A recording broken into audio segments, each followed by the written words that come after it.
2001 Mitsubishi Galant outer tie rod end has play in the ball, not in the threads of the shaft. The threads are still good. The threads are still good in here. It's inside the body that it's wrecked. See, I can move this with my fingers. You shouldn't be able to move this with your fingers. This is an outer tie rod end. This is an inner tie rod end. It sits on here like this, screwed in, with a nut holding it in place, supporting it. What you want to do is back this castle nut all the way off, up until the top of the threads, and so it's just barely sticking over the top of the stud. They call it a castle nut because there's a pin that goes through these castles, through a hole right here, and that holds the castle nut on and keeps it from wiggling off someday down the road. So you get it up there. You can heat it up with a MAP gas torch, get it really hot for about 5 minutes, and then whack it with a hammer. Remember I said don't take the nut all the way off, because now it's loose, but it's still connected, okay? At that point, you want to take your nut and drive it up the shaft. This is left hand, or excuse me, this is normal threading. You know, righty-tighty, lefty-loosey. So you want to drive the nut up the shaft a little bit to separate it from the outer tie rod end. At that point, if you're lucky enough to be able to spin your outer tie rod end off, go buy a lottery ticket. Normally, you're going to have to lock this inner tie rod end down so it doesn't move while you're trying to spin this off. Otherwise, the whole assemblage will just spin together. The inner and the outer will just spin together and you'll never get it off.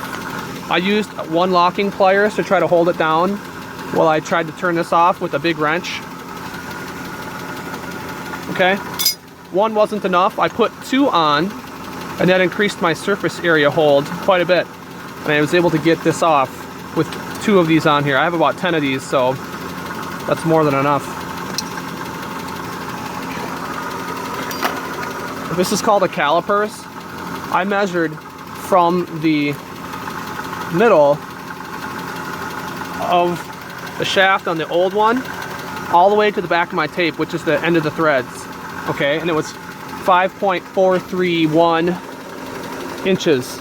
So I'm going to install the new one so that this shaft is completely vertical, because it's bent right now, but I'm going to shape it so it's vertical, and it's going to be 5.431 inches, excuse me, the camera, from this mark. And that should make sure that this is in the exact same spot. It more than likely won't be, but it'll be close enough. And if you're going to do this job and you don't accurately measure your distance between where your old one was and your new one was, you're going to need an alignment, which is going to cost you 50 bucks. So this is to prevent you from having off steering. Believe me, just like a couple of centimeters of play will equate to you having your steering wheel all the way sideways while you're driving straight, and it'll wear the shit out of your tires. Use